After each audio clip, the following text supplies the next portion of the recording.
പിതാവിൻ്റെയും പുത്രൻ്റെയും പരിശുദ്ധാത്മാവിൻ്റെയും നാമത്തിലാണ് വിശുദ്ധായി സ്നേഹമുള്ള സഹോദരങ്ങളെ.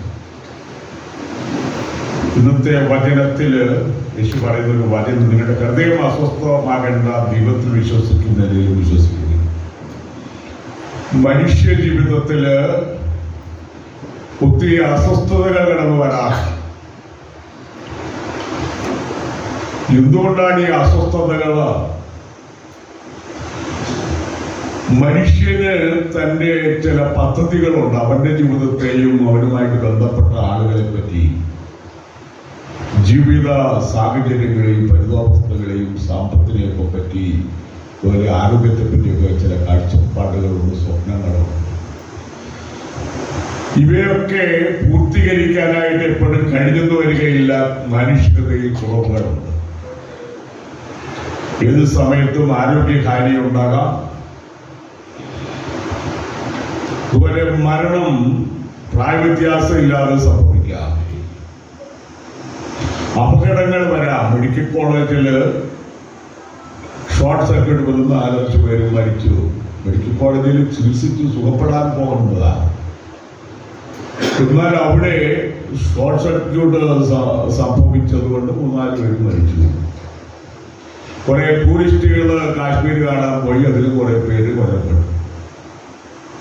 ഇതൊന്നും പ്രതീക്ഷിച്ചുകൊണ്ട് പോയതല്ലേ ഇങ്ങനെ എന്തെങ്കിലും.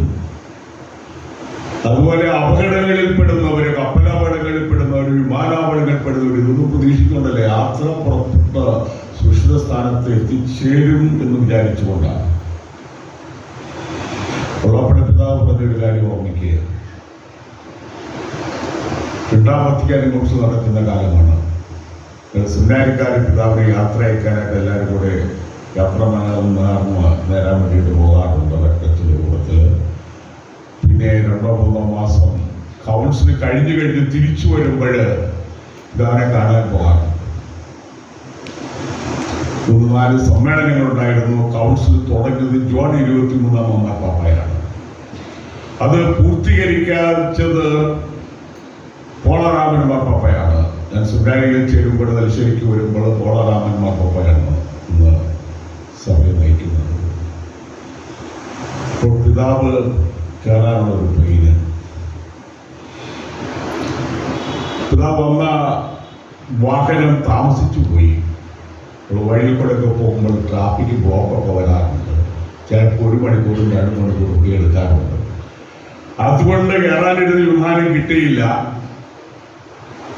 ആ വിമാനം പറന്നുയർന്നു കുറെ കഴിഞ്ഞപ്പോഴത്തേന് എവിടെയോ തകർന്നു വീണതിലെ ആളുകളെല്ലാം മരിച്ചു.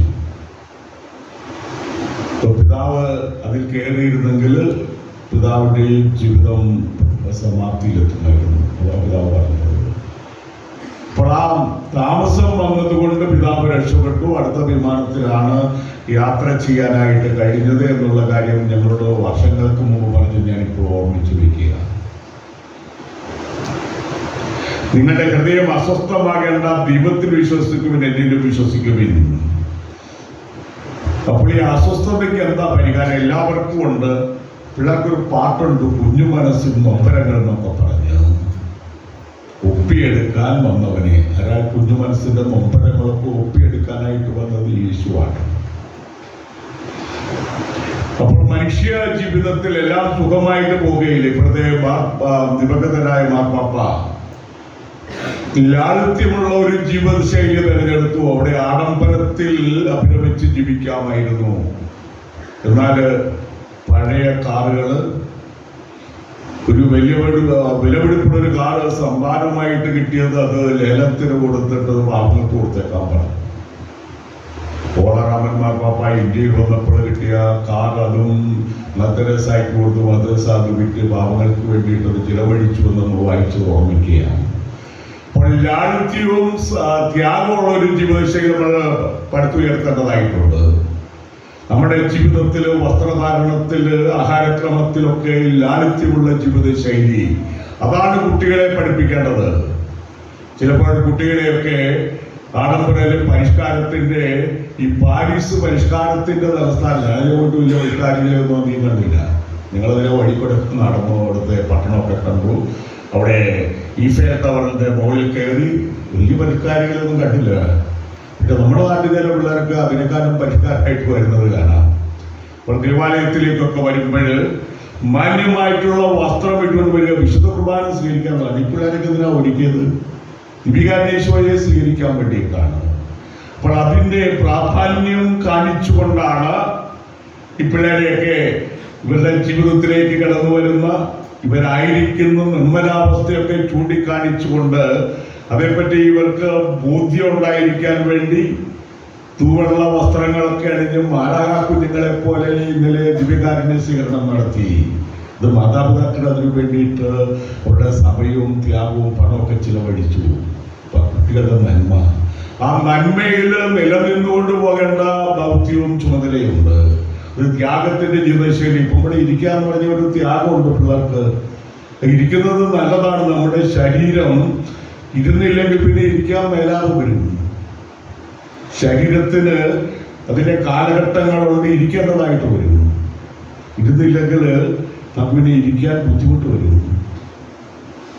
നടന്നില്ലെങ്കിൽ നടക്കാൻ ബുദ്ധിമുട്ട് വരും. അപ്പോൾ ഓരോ കാര്യങ്ങളും ചെയ്തുകൊണ്ടിരിക്കണം.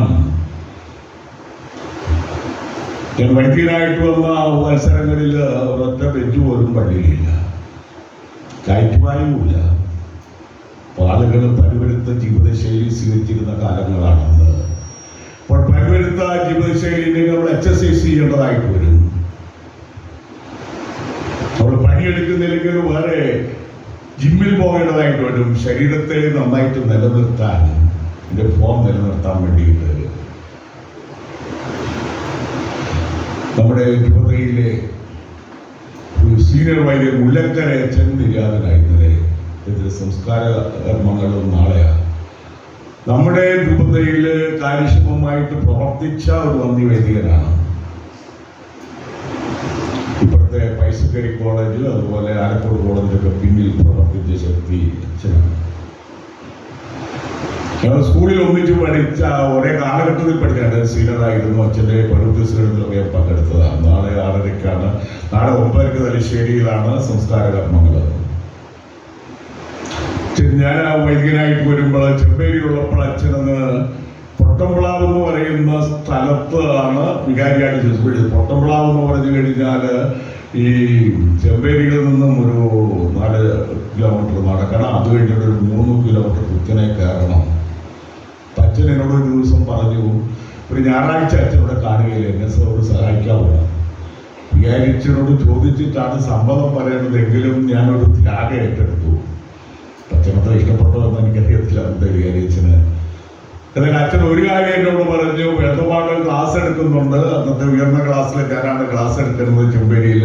അപ്പം അതുകൊണ്ട് അതിന് വരണം എന്ന് പറഞ്ഞു.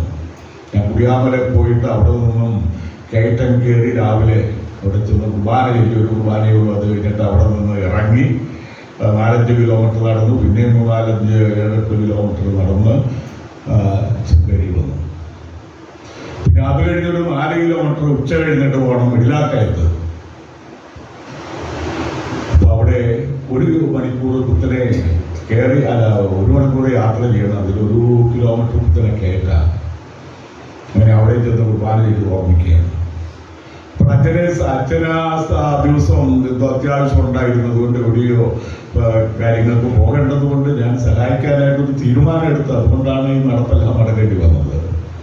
അച്ഛനെ നിര്യാതനായ അച്ഛൻ്റെ ആത്മശാന്തിക്ക് വേണ്ടി പ്രാർത്ഥിക്കാൻ നമ്മുടെ രൂപതയിൽ ഏറ്റവും ത്യാഗം സഹിച്ചുകൊണ്ട് പ്രവർത്തിച്ച വന്യവൈദികളിൽ ഒരാളായിട്ടുള്ള അച്ഛനെ നമുക്ക് അനുസ്മരിക്കാം.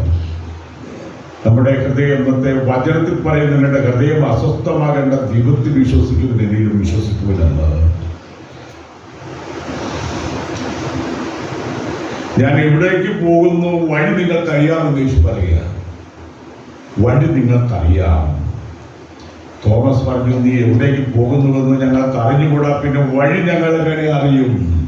യേശു പറഞ്ഞു, വഴിയും സത്യവും ജീവനും ഞാനാകുന്നു, എന്നിലൂടെ അല്ലാതെ ആരും പിതാവിന്റെ അടുക്കിലേക്ക് വരുന്നില്ല. വഴിയും സത്യവും ജീവനും ഞാനാകുന്നു, എന്നിലൂടെ അല്ലാതെ ആരും പിതാവിന്റെ അടുക്കിലേക്ക് വരുന്നില്ല. അപ്പോൾ പിതാവിന്റെ അടുക്കിലേക്ക് കടന്നു ചെല്ലണമെങ്കിൽ ഏക മധ്യസ്ഥനായ യേശു വഴിയാണ്. യേശു പറയുകയാണ്, എന്നെ കാണുന്നവൻ പിതാവിനെയും കാണുന്നു. അതാണ് യേശു പറയുക. പിന്നെ പറയുന്നുണ്ട്, എന്റെ നാമത്തിൽ എന്നോട് എന്തെങ്കിലും ചോദിച്ചാൽ ഞാനത് ചെയ്തു തരും. എന്റെ നാമത്തിൽ നിങ്ങൾ എന്തെങ്കിലും ചോദിച്ചാൽ പിതാവ് എന്നോട് ചോദിച്ചു കഴിഞ്ഞാൽ ചെയ്തു തരും. ചോദിക്കുവിൻ, നിങ്ങൾ ലഭിക്കുമെന്ന് യേശു പറഞ്ഞിട്ടുണ്ട്. നമ്മൾ ചോദിക്കുന്ന എല്ലാ കാര്യങ്ങളും നടക്കണമെന്നില്ല എന്നുള്ള കാര്യം നമുക്കറിയാം. നമ്മുടെ ജീവിതത്തിന് ആവശ്യമാണെന്ന് ദൈവപരിപാലനം കരുതപ്പെടുന്ന കാര്യങ്ങളാണ് നമുക്ക് ലഭിക്കുക എന്നുള്ളത് നമ്മൾ ഓർത്തു വയ്ക്കുക. യെശയ്യാപ്രവാചകന്റെ പുസ്തകത്തിൽ 56-ാം അധ്യായം 1 മുതൽ 7 വരെ നിങ്ങൾ കർത്താവ് വിളിച്ചിരുന്നു, ന്യായം പാലിക്കുക, നീതി പ്രവർത്തിക്കുക, ഞാൻ രക്ഷ നൽകാൻ പോകുന്നു. ന്യായം പാലിക്കുക, നീതി പ്രവർത്തിക്കുക, ഞാൻ രക്ഷ നൽകാൻ പോകുന്നു. നടപടി പുസ്തകത്തില് 5-ാം അധ്യായം 24-42 ഈശോയാണ് മിശിഹ എന്ന് ശിഷ്യന്മാർ പ്രഘോഷിച്ചു. അവരുടെ പ്രഘോഷണത്തിന്റെ രക്തചുരുക്കം കാൽവരിയിലെ കുരിശിൽ തറയ്ക്കപ്പെട്ട് വധിക്കപ്പെട്ട യേശു, ആ യേശു രക്ഷകനാണ്, ആ യേശു മിശിഹായാണ്, പ്രവചനങ്ങളായ യേശുവിനെ പറ്റിയാണ്. അങ്ങനെ കുരിശിൽ മരിച്ച യേശുവിനെ പിതാവായ ദൈവം ഉയർപ്പിച്ചു. ഞങ്ങൾ ഇതിനെല്ലാം സാക്ഷികളാണ്. അപ്പോൾ ആ യേശുവിന്റെ നാമത്തിൽ മാത്രമേ രക്ഷയുള്ളൂ എന്നുള്ള വചനമാണ് ഈ ശിഷ്യന്മാര് പ്രഘോഷിച്ചത്. അപ്പോൾ 5:32 ഒരു ഗമാലിയലിന്റെ കാര്യം പറയുന്നുണ്ട്. ഇവര് സിനഗോഗില് സാങ്കേതിക സംഘത്തിലൊക്കെ ആലോചന ചെയ്തപ്പോൾ ഗമാലിയലും ഒരു കാര്യം പറഞ്ഞു, വിവരത്തോടുകൂടി ഒരു കാര്യം പറഞ്ഞു. ചിലർക്ക് വിവരത്തോടുകൂടി കാര്യങ്ങൾ അവതരിപ്പിക്കുന്നവർക്ക് ഈ ആളുകളിൽ നിന്ന് അകന്നു നിൽക്കുക. ആദ്യം പറയുന്നത് ഈ ആളുകളിൽ നിന്ന് ക്രിസ്ത്യാനികളിൽ നിന്ന് അകന്നു നിൽക്കാനാണ് പറഞ്ഞത്. അവരെ അവരുടെ വഴിക്ക് വിട്ടേക്കുക, അവരെ പിടിച്ചുകൊണ്ടുപോയി മർദ്ദിക്കാനും തല്ലാനും കൊല്ലാനും ഒന്നും നിങ്ങൾ നിൽക്കണ്ട. അവരെ അവരുടെ വഴിക്ക് വിട്ടേക്കുക. ഈ ആലോചന ഉദ്യമം മനുഷ്യനിൽ നിന്നാണെങ്കിൽ പരാജയപ്പെടും. ഈ ആലോചനയും ഉദ്യമമൊക്കെ മനുഷ്യനിൽ നിന്നാണെങ്കിൽ പരാജയപ്പെടും. ദൈവത്തിൽ നിന്നാണെങ്കിൽ അവരെ നശിപ്പിക്കാൻ നിങ്ങൾക്ക് സാധിക്കുകയില്ല. ദൈവത്തിൽ നിന്നാണെങ്കിൽ ഇവരെ തകർക്കാൻ നിങ്ങൾക്ക് സാധിക്കുകയില്ല. സാവൂള് ദൈവത്തിനെതിരെ പ്രവർത്തിച്ചയാളാണ്, ക്രിസ്ത്യാനികൾക്കെതിരെ പ്രവർത്തിച്ചയാളാണ്. ക്രിസ്ത്യാനികളെ പിടിച്ചുകൊണ്ടുപോയി മർദ്ദിക്കാനും ജയിലടയ്ക്കാനും അത്രമാത്രം തീഷ്ണത കാണിച്ചയാളാണ്. എന്നാൽ ഡമാസ്കസിലേക്കുള്ള യാത്രയിൽ കുതിരപ്പുറത്തുനിന്നും മടങ്ങി വീണപ്പോൾ, തന്നെ ശക്തി ക്ഷയിച്ചപ്പോൾ, കാഴ്ചശക്തി നശിച്ചപ്പോൾ അദ്ദേഹം ചോദിക്കുന്നുണ്ട്, അങ്ങ് ആരാണെന്ന്. അതിന് ഉത്തരം കിട്ടി, നീ പീഡിപ്പിക്കുന്ന നസ്രായനെ യേശുവാണ് ഞാൻ. അങ്ങനെയാണ് സാവൂള് പൗലോസായത്. സാവൂള് വിശ്വാസത്തിലേക്ക് കടന്നു വന്നത്. അതുകൊണ്ട് ദൈവത്തിന്റെ വഴികൾക്കെതിരെ മർദ്ദലിച്ചു നിർത്താനായിട്ട് നമ്മൾ ശ്രമിച്ചാൽ നമ്മൾ പരാജയപ്പെടും. ഇപ്പൊ ദൈവത്തിന്റെ പദ്ധതികൾക്കെതിരെ പ്രകോപനവുമായിട്ട് നിന്നാല്, ദൈവത്തിന് നമ്മളെ പറ്റിയുള്ള ചില പദ്ധതികളൊക്കെയുണ്ട്. ഒരു കുടുംബം എന്ന് പറഞ്ഞു കഴിഞ്ഞാൽ കൂട്ടായ്മയിൽ കഴിയേണ്ടതാണ്. ആ കുടുംബത്തിനും ദാമ്പത്യ ബന്ധത്തിനും ഒക്കെ അതിനെതിരെ പ്രവർത്തിച്ചാല്, പാരവെച്ചാല്, ജീവിത പങ്കാളിയായിട്ട് സ്വീകരിച്ച വ്യക്തി തക്കതായ കാരണമില്ലാതെ ഉപേക്ഷിച്ചാല് കുടുംബത്തിന്റെ തകർച്ചയ്ക്ക് കാരണമാകുന്ന സംസാര രീതിയും പെരുമാറ്റവും ഒക്കെ വന്നു കഴിഞ്ഞാൽ കുടുംബത്തിന്റെ അന്ത്യം വരുവോടെ. പടത്ത് ദൈവത്തിന്റെ പദ്ധതിയിൽ വിവാഹ ജീവിതത്തിലേക്ക് പ്രവേശിക്കുന്നവര് ആ വിശ്വാസത്തിലും സ്നേഹത്തിലും കൂട്ടായ്മയിലും അവസാനം വരെ നിലനിൽക്കേണ്ടതാണെന്നുള്ള ദൗത്യം ദമ്പതികൾക്കെല്ലാം വേണം. അതനുസരിച്ച് ഭാര്യ ഭർത്താവ് ഒന്നിച്ച് പ്രവർത്തിക്കുമ്പോഴാണ് കുടുംബജീവിതം നിലനിൽക്കുകയും മനോഹരമായിരിക്കുകയും ചെയ്യുന്നത്. അതുകൊണ്ടാണ് ദൈവം യോജിപ്പിച്ചത് പക്ഷെ വേർപെടുത്താതിരിക്കട്ടെ എന്നുള്ള വചനം നമ്മൾ ശ്രമിക്കുന്നത്. എഫേസ്യർക്കുള്ള ലേഖനത്തിൽ 1-ാം അധ്യായം 3 മുതൽ 14 വരെയുള്ള വാക്യങ്ങൾ 1-4 പ്രത്യേകമുണ്ട്. തന്റെ മുമ്പാകെ സ്നേഹത്തിൽ പരിശുദ്ധരും നിഷ്കളങ്കരുമായിരിക്കുവാൻ ലോകസ്ഥാപനത്തിന് മുമ്പ് തന്നെ അവിടുന്ന് നമ്മെ ക്രിസ്തുവിൽ തെരഞ്ഞെടുത്തു. എന്തിനു വേണ്ടിയാ? തന്റെ മുമ്പാകെ, ദൈവത്തിന്റെ മുമ്പാകെ സ്നേഹത്തിൽ പരിശുദ്ധരും നിഷ്കളങ്കരുമായിരിക്കുവാൻ ലോകസ്ഥാപനത്തിന് മുമ്പ് തന്നെ അവിടുന്ന് നമ്മെ ക്രിസ്തുവിൽ തെരഞ്ഞെടുത്തു. നാം തെരഞ്ഞെടുക്കപ്പെട്ടവരാണെന്നാണ് എഫേസ്യർക്കുള്ള ലേഖനത്തിൽ പൗലോസ് പറയുന്നത്. നമ്മൾ ദൈവത്തിന്റെ തെരഞ്ഞെടുക്കപ്പെട്ടവരെന്നുള്ള നിലയിൽ നമ്മുടെ ദൗത്യവും കടമയും യേശുവിന് സാക്ഷികളായിട്ട് ജീവിച്ചുകൊണ്ട് ഇത് മനോഹരമായിട്ട് പൂർത്തീകരിക്കാനായിട്ടുള്ള കടമ ദൗത്യം നമ്മൾക്കുണ്ട് എന്നുള്ളത് മനസ്സിൽ സൂക്ഷിച്ചു വെക്കുക. പിതാവിന്റെയും പുത്രന്റെയും പരിശുദ്ധാത്മാവിന്റെയും